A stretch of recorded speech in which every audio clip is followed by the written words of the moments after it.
inicio a una nueva serie de estudios.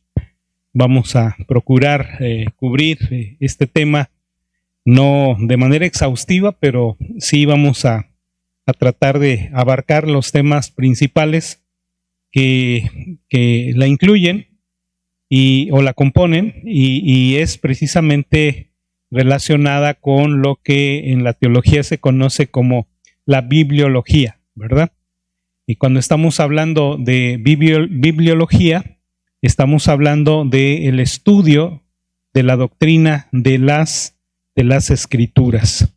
Bien, pues lo primero que tenemos que hacer pues es precisamente definir ya de una manera más clara este concepto de bibliología. Y se dice que la bibliología pues es el estudio propiamente de la doctrina de las escrituras, y que se enfoca en la autoridad divina de la palabra de Dios, de la Biblia, y todas las implicaciones que tienen que ver con el hecho de que tenga autoridad divina. Y el objetivo de este estudio doctrinal es ayudarnos como creyentes a poder apreciar la naturaleza única de la Biblia.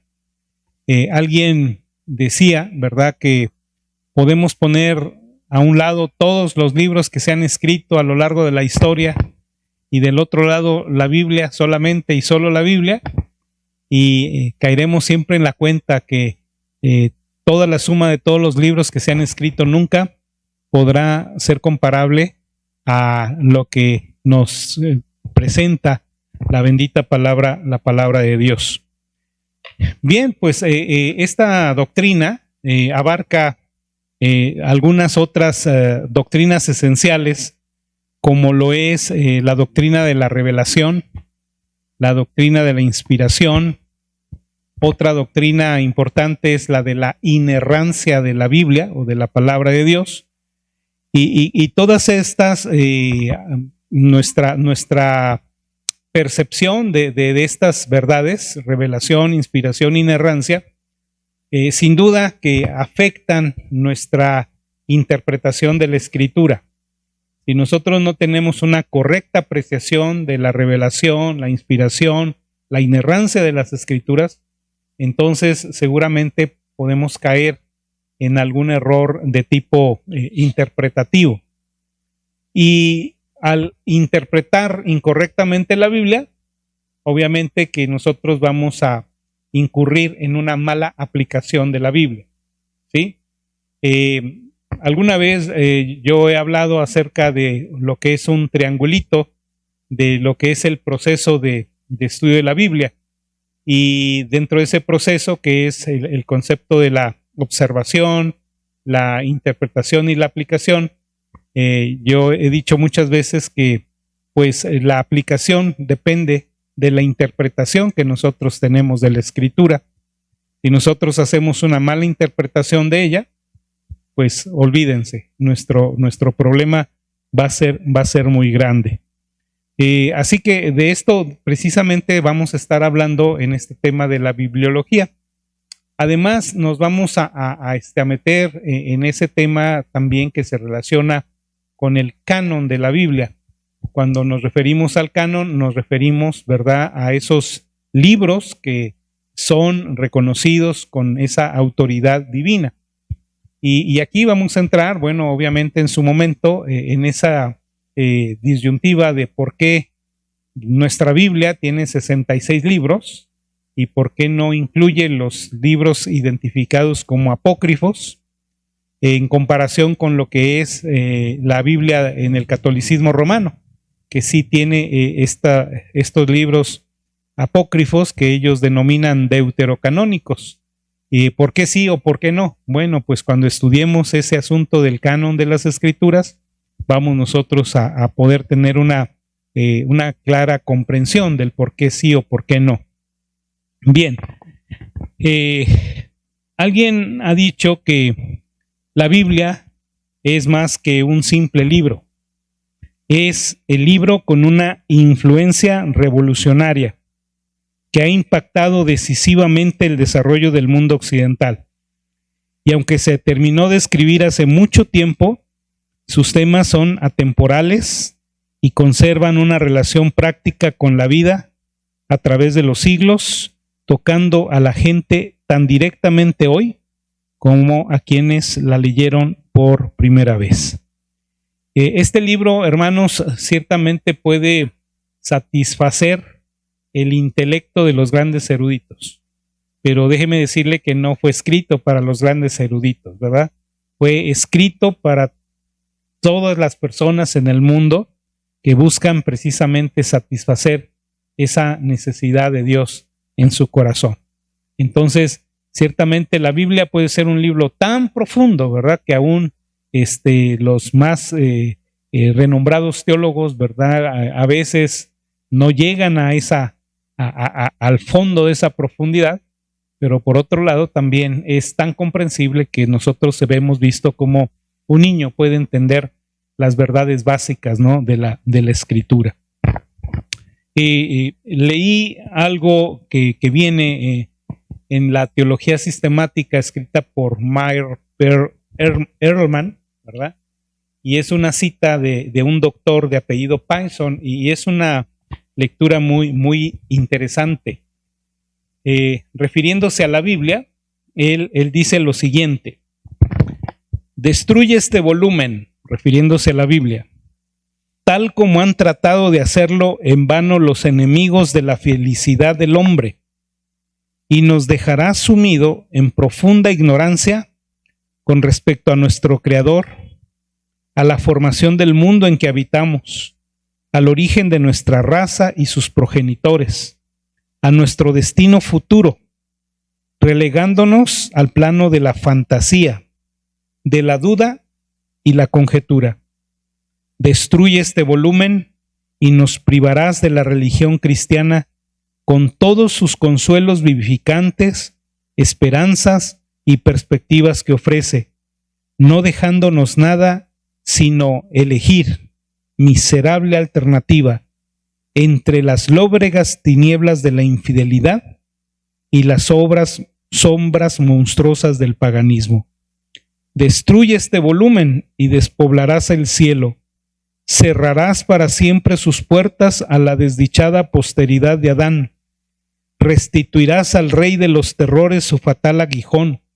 Sepultarás la esperanza en la misma tumba que recibe nuestro cuerpo.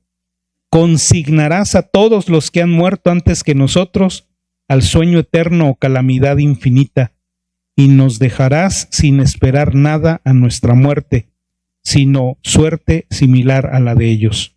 En una palabra, destruye este volumen y nos despojarás al instante de todo lo que impide que la existencia se convierta en el peor de todos los azotes. Apagarás el sol, secarás el océano y harás desaparecer la atmósfera del mundo moral, y degradarás al hombre a un nivel desde el cual quizás mire con envidia a los brutos que perecen. Es un mensaje muy, muy, muy dramático, ¿verdad? ¿Puede usted imaginarse un mundo sin Biblia? Y bueno, a lo largo de la historia ha habido muchos intentos, ¿verdad?, por desaparecerla, por distorsionarla, por de alguna manera menospreciar su mensaje. En este mes de agosto, aprovechando un comercial, ¿verdad?, en el programa de radio, vamos a estar abordando 5 ataques que a lo largo de la historia ha sufrido la Escritura y que sigue sufriendo, ¿verdad? Este sábado vamos a empezar con los ataques físicos, materiales, que han buscado borrar las Escrituras, desde el decreto se me fue el nombre del emperador, se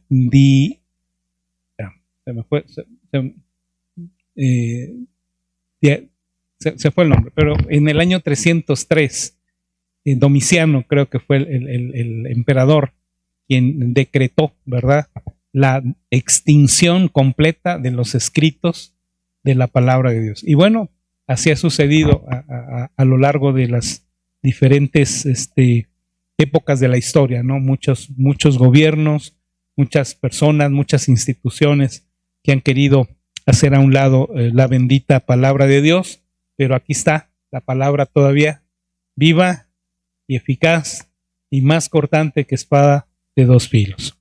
Me permiten hacer una oración para dedicar este tiempo de estudio al Señor. Padre amado, en el nombre de Jesús, en esta hora venimos ante tu presencia porque el deseo de mi corazón es que esta serie de estudios puedan de alguna manera despertar una mayor reverencia, respeto y también, Señor, disposición al estudio, a la comprensión y sobre todo a la aplicación, Señor, de los principios de la palabra de Dios.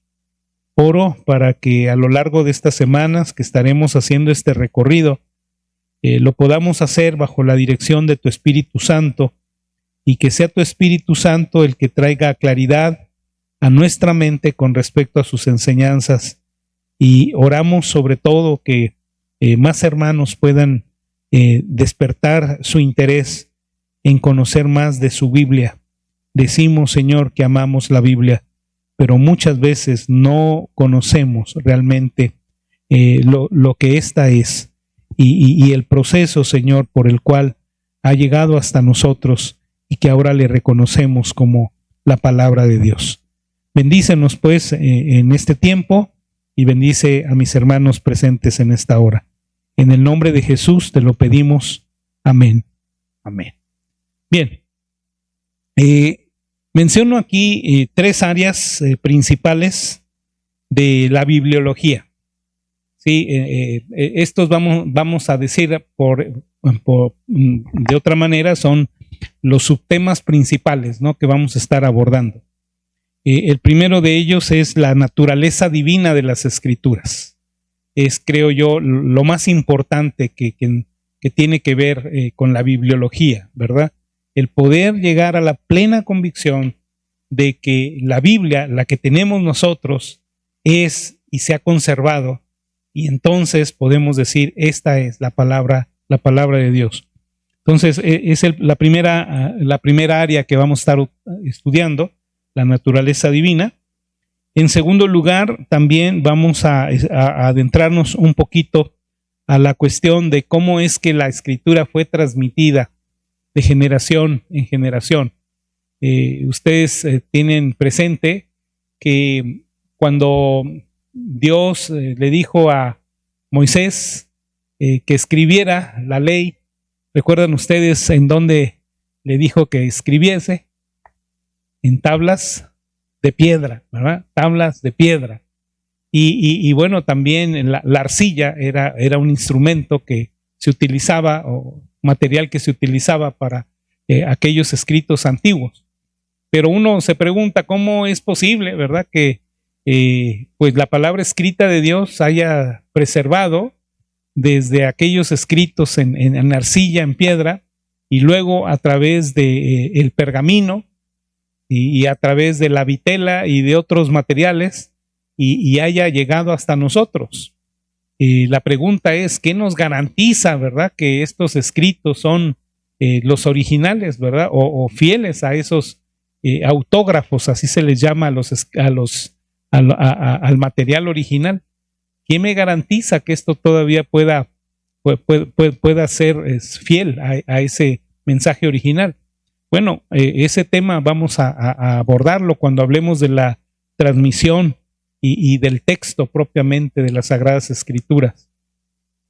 Y en tercer lugar, pues vamos a hablar de aspectos ya prácticos, como lo es sin duda la interpretación y la aplicación de la palabra, ¿verdad? Creo que estos dos elementos tan importantes para nuestra vida, pues deben también ser tomados en cuenta.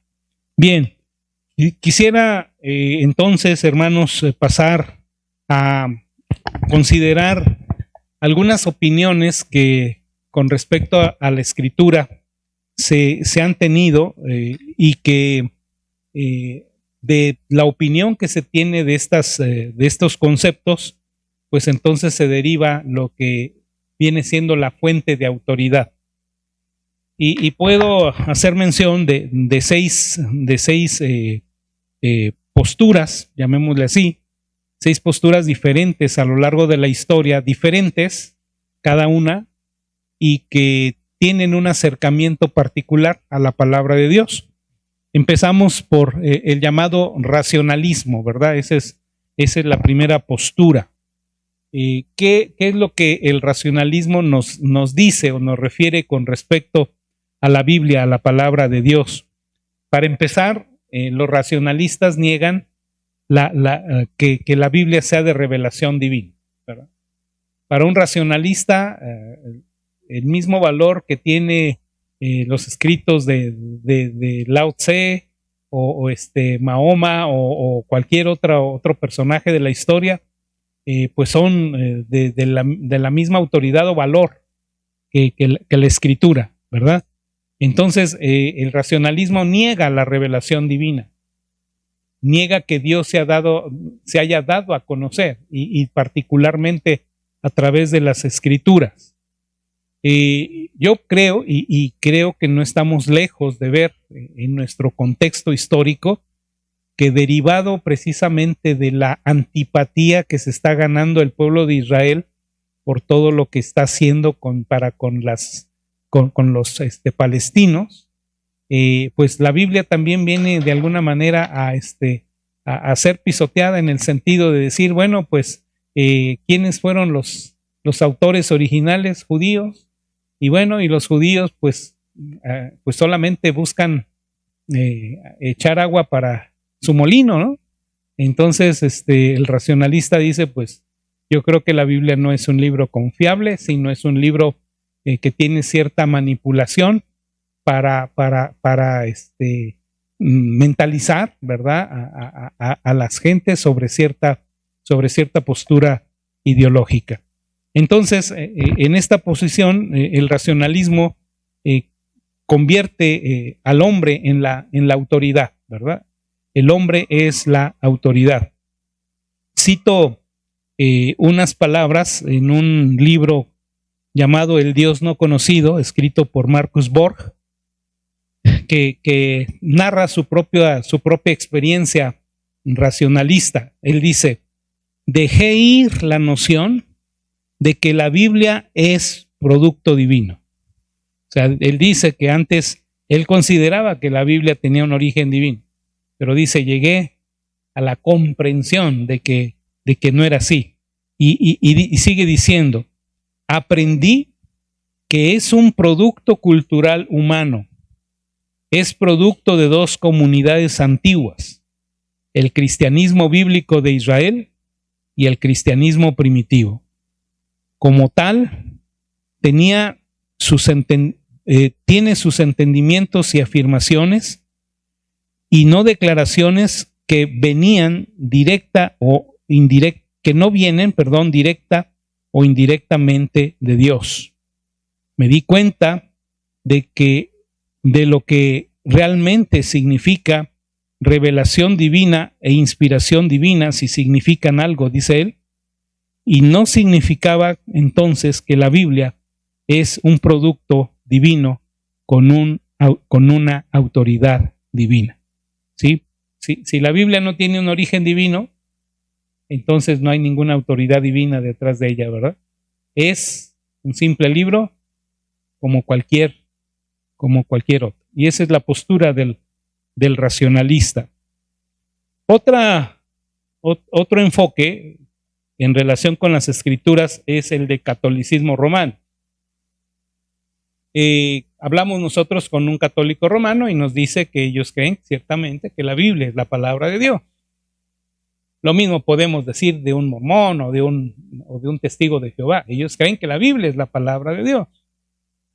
Pero ¿qué noción tienen con respecto a la palabra de Dios? Ahora, yo estoy diciendo que quizás el católico común, el católico medio, ¿verdad?, no se mete en estos asuntos, pero usted pregúntele a un teólogo católico y ellos enseñarán que la Biblia es producto de la iglesia. ¿Sí? O sea, vea usted lo sutil de este mensaje. La Biblia es producto o tiene en su origen la iglesia. Y entonces la iglesia, por eso se constituye en la máxima autoridad sobre la misma Biblia. ¿Sí? Son ellos quienes determinan lo que es verdad de la Biblia o no es verdad de la Biblia, o lo que se debe creer con respecto a la Biblia o no se debe creer con respecto a la Biblia. Porque si la iglesia es la que es originaria de ella, porque de alguna manera tiene el poder o la autoridad para poder crearla, entonces ellos se constituyen en la autoridad. Y en el catolicismo romano también ustedes han de saber que a la par de las escrituras, que incluyen, ¿verdad?, lo que mencionaba yo anteriormente, los libros deuterocanónicos o también llamados apócrifos, consideran a la tradición en el mismo nivel de autoridad. ¿Sí? O sea, una tradición dentro del catolicismo romano tiene la misma autoridad que la palabra de Dios. Y aún por encima de tradiciones y de autoridad bíblica está la figura de el vicario de Cristo, como le llaman, el Papa, ¿verdad? Quien es finalmente la autoridad real, suprema y final. ¿Sí? Él es el que puede en un momento dado decirnos o decir al pueblo lo que realmente debe este pasaje de la escritura, ¿verdad? Entonces, vean ustedes, aunque compartimos escritos comunes, sin embargo, la postura con respecto a ese escrito es muy diferente. Por eso a veces a nuestros amigos católicos romanos les resulta difícil el poder poner al escrito bíblico como la autoridad final. Porque dicen, no, pero es que la tradición. Y lo creen, la tradición con la misma autoridad. O es que el Papa. Y entonces ponen al Papa como la autoridad. Y ahí viene ese juego para que dificulta precisamente el poder tener a la palabra como la autoridad suprema y final. Bien, otra postura que de alguna manera está muy en boga, y esto dentro de no solamente de otros grupos religiosos, pero de grupos evangélicos, es lo que se conoce como el misticismo. El misticismo. Y aquí yo le proyectaría a usted de manera práctica el decir que el misticismo es muy característico de algunas de las denominaciones reconocidas como neocarismáticas o carismáticas. Ahora, ¿cuál es la postura en estos grupos religiosos? Bueno, en estos grupos religiosos muchas veces se enseña que la experiencia tiene la misma autoridad de la Biblia. ¿Sí? La experiencia tiene la misma autoridad de la Biblia. ¿Sí? Esto es, yo puedo tener una experiencia mística que nunca ha sido registrada en la Escritura, pero que en un momento dado, por sucederme, ya tiene un valor al que yo le debo dar el mismo valor, valga la redundancia, que a la misma palabra de Dios. ¿Sí? Hace algunos años, tal vez ustedes escucharon hablar del famoso movimiento de la risa, en donde en algunos grupos religiosos neocarismáticos, en el desarrollo de su servicio religioso, de repente las personas empezaban a reír incontrolablemente. Y entonces se hablaba de una risa santa. La risa santa luego empezó a descomponerse en situaciones un tanto más, no sé si llamarle obscenas, ¿no? Pero de repente hubo personas que empezaron a imitar puerquitos dentro de la iglesia, aludiendo que era una manifestación del Espíritu. Y así muchas de estas manifestaciones místicas, pero que no tienen una base bíblica. Pero entonces se le da a la experiencia la misma autoridad que a la palabra de Dios. Ese es un ejemplo contemporáneo, pero a lo largo de la historia el misticismo se ha mostrado de diversas maneras, ¿sí? Pero esta es otra postura que tiene que ver con la palabra de Dios a lo largo de la historia, el misticismo. Otra postura que podemos considerar, hermanos, es la neortodoxia. La neortodoxia tiene, bueno, la teología neortodoxa tuvo su origen por allá en Alemania, donde los críticos bíblicos empezaron a considerar que la Biblia como escrito humano podía ser sujeta de falibilidad, de tener errores, por lo tanto no era altamente confiable, que la Biblia tenía errores y que sin embargo, a pesar de esos errores, Dios en algún momento podía revelarse a través de la escritura, ¿verdad? Entonces ellos dicen que la Biblia como escrito se convierte en la palabra de Dios a través de una experiencia crítica, ¿sí? A través de una experiencia crítica. Yo recuerdo hace muchos años, yo me había ido a capacitar a Cuernavaca para trabajar con la Cruzada Estudiantil para Cristo y regresé a lo que era anteriormente la iglesia donde me congregaba. Y resulta que en ese entonces, en esa iglesia, todas las enfermeras del Hospital de la Luz eran llevadas a la escuela dominical. Y recuerdo que en esa ocasión el maestro de la escuela dominical era un pastor que estaba enseñando, ¿verdad? Algo como que, por ejemplo, Éxodo capítulo 1 y 2, que nos habla acerca de la opresión egipcia hacia los israelitas, ahora como palabra de Dios era una enseñanza de lo que era la opresión del imperialismo, particularmente de nuestros vecinos del norte, hacia nosotros los latinoamericanos. Y esa es una interpretación neortodoxa, porque de alguna manera está haciendo que la palabra de Dios se convierta en palabra de Dios por una situación crítica que es la opresión, la opresión económica o lo que usted quiera, ¿verdad? Y me acuerdo que de allí derivó en una aplicación equivocada, porque al final de la clase dijo, deberíamos invitar a los jóvenes nicaragüenses y a los jóvenes allá de América del Sur que se están levantando en armas contra esos gobiernos opresores. Ahora, ustedes dirán, ¿en una clase de escuela dominical?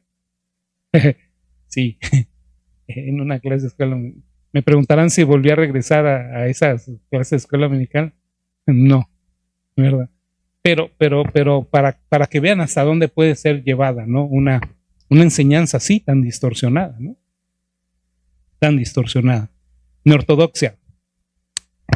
Una quinta postura es la de las sectas.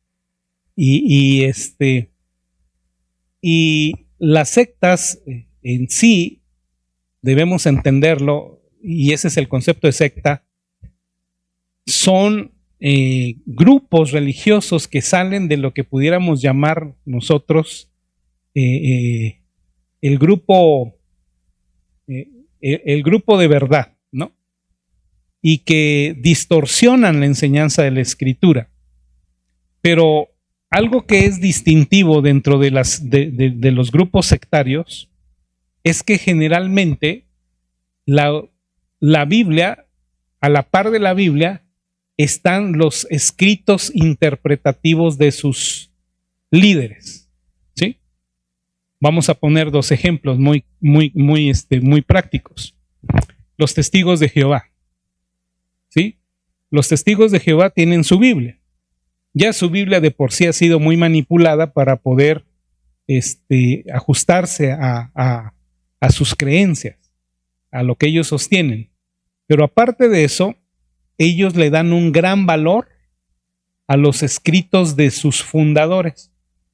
No sé si alguna vez los ha visitado algún testigo de Jehová, pero dentro de los libros que le ofrecen es el famoso libro La Perla de Gran Precio.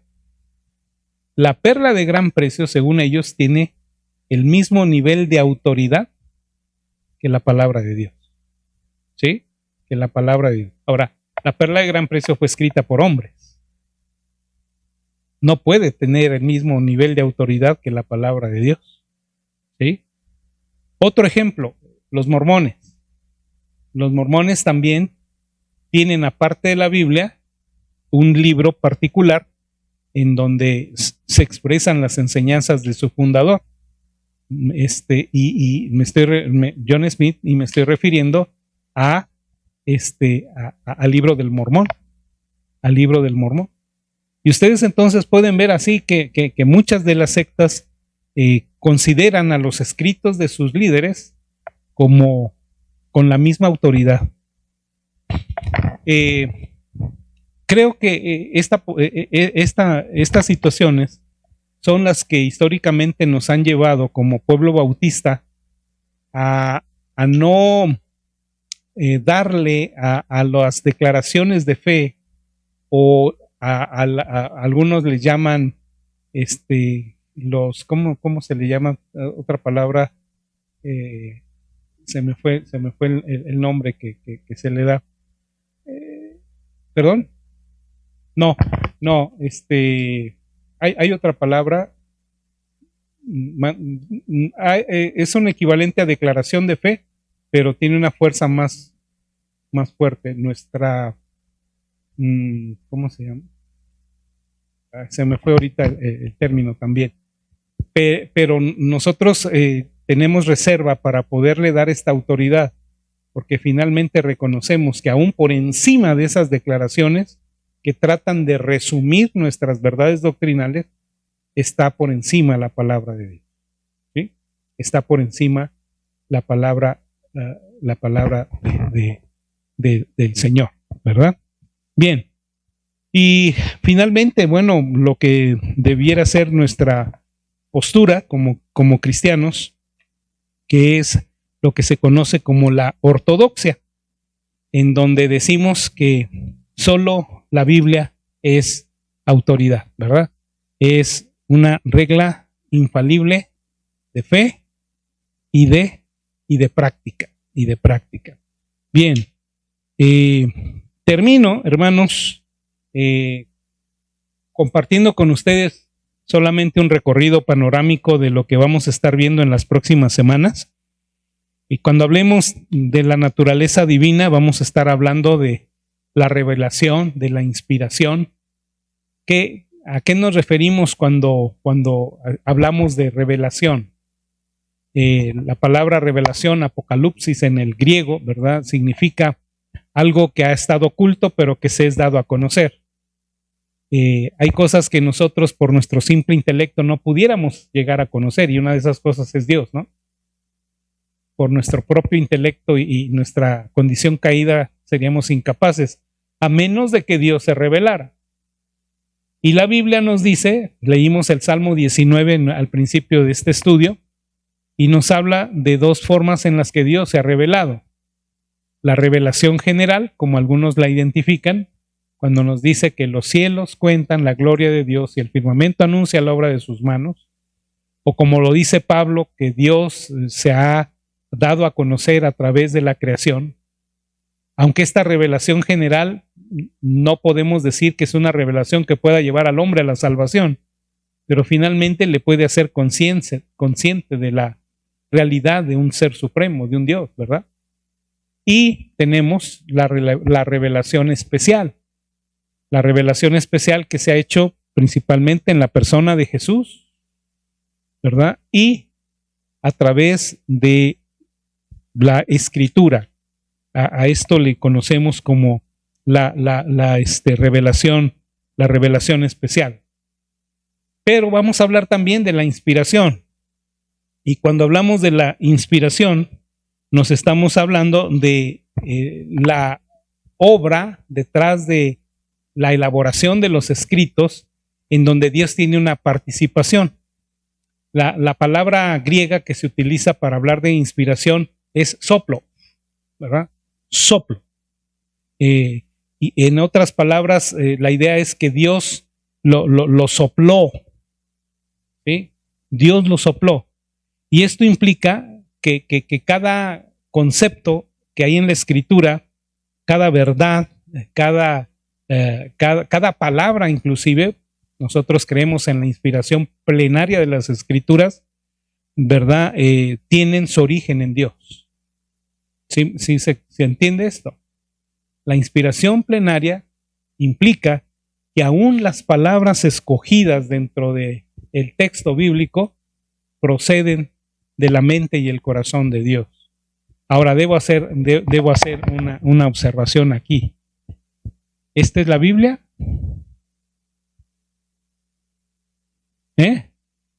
Es una traducción. Es una traducción. La palabra de Dios es original, es el autógrafo.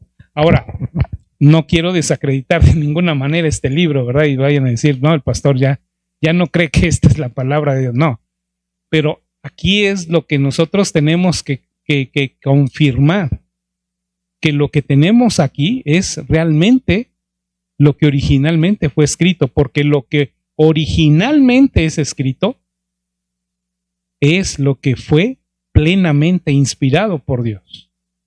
¿Sí? Vamos a ver que bueno, Dios es tan poderoso que ha provisto la forma de que su mensaje pueda ser preservado.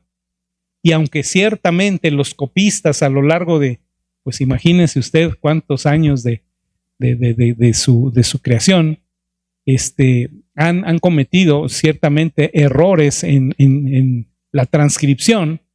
Sin embargo, hay estudios que comprueban que finalmente el texto bíblico que tenemos es confiable y que realmente esos errores humanos en su transmisión de ninguna manera afectan alguna de las doctrinas esenciales de la palabra de Dios. ¿Sí? Bien, la otra cosa que estaremos viendo es lo que tiene que ver con la inerrancia y la infalibilidad.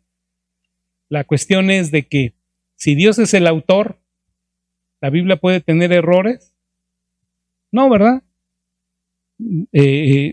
La inspiración divina plenaria pues nos lleva al siguiente punto, ¿no? La inerrancia de su contenido. Y como lo digo, en sus manuscritos originales, la Biblia es completamente confiable y precisa en todo lo que afirma, incluso en detalles históricos, geográficos. Bien, ahora, yo creo que usted en su lectura bíblica ha encontrado situaciones en las que encuentra, por ejemplo, dificultades o aparentes errores, ¿no?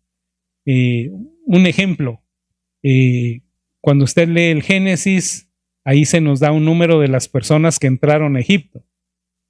Cuando usted lee el Éxodo, ahí se nos da un número diferente de personas.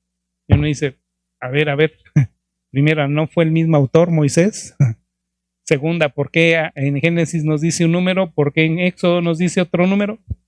Bueno, no les voy a dar la respuesta ahorita, pero ciertamente, hermanos, en un estudio cuidadoso y en oración, realmente nosotros podemos llegar a poder entender estas diferencias que se dan. Bien, entonces en la bibliología ortodoxa, que es la que estaremos enseñando, sostenemos que la palabra de Dios es infalible e inerrante y la consideramos la única regla de fe y de práctica. Bien. El otro aspecto que vamos a estar viendo es lo que se refiere al canon de la Biblia, el canon del Antiguo Testamento. Usted sabe que hay una diferencia entre la Biblia hebrea y nuestro Antiguo Testamento. ¿Cuál es la diferencia? En el orden de los libros, ¿verdad? En el orden de los libros hay un acomodo diferente. Debemos también comprender este tipo de situaciones que se dan. Vamos a ver cuando lo estudiemos cómo se organiza la Biblia hebrea en sus tres divisiones, ¿verdad? La Torá, los profetas y los escritos. Y a diferencia de nuestro Antiguo Testamento, que tiene 39 libros, la Biblia hebrea tiene 24. Pastor, ¿no que son iguales nuestro Antiguo Testamento con la Biblia hebrea? Bueno, ¿por qué allá son 24? Bueno, para darle un ejemplo, los profetas menores vienen en un solo libro, ¿verdad? Primera y segunda de Samuel no son 2 libros, es un solo libro. Primera y segunda de Reyes no son 2 libros, son un libro. Primera y segunda de Crónicas no son 2 libros, son un libro. Entonces ya se va reduciendo. Ahora usted dirá, y pastor, ¿y por qué nosotros tenemos primera y segunda de Crónicas? Primera y segunda de Reyes. Porque en los pergaminos donde se escribía originalmente, solamente se elaboraban en el material de papiro en rollos de 30 centímetros hasta por 9 metros. No cabía todo el libro. Tenían que dividirlo, ¿verdad? Esa es la razón por la que nosotros tenemos la primera y segunda de Samuel, pero realmente eran considerados como un solo libro. Detalles como este son los que vamos a estar viendo en nuestro estudio. Y finalmente, bueno, pues vamos a ver, vamos a hablar algo acerca de los idiomas originales, los descubrimientos de los manuscritos, los famosos rollos del Mar Muerto, ¿verdad? Y algunas cuestiones de lo que mencionamos, de los errores de copia, que son menores y que realmente no alteran la interpretación fundamental del texto bíblico, y vamos a ver cómo podemos comprobar esto. Y finalmente vamos a hablar un poquito acerca de lo que es el fenómeno de la crítica textual, que les decía en el siglo antepasado, con los teólogos alemanes, empezó a desarrollar mucho esta crítica con respecto de los textos sagrados, y entonces nosotros necesitamos también pues saber defender el porqué de nuestra postura. Son de las cosas, hermanos, que vamos, con el favor de Dios, estar viendo en nuestros próximos estudios.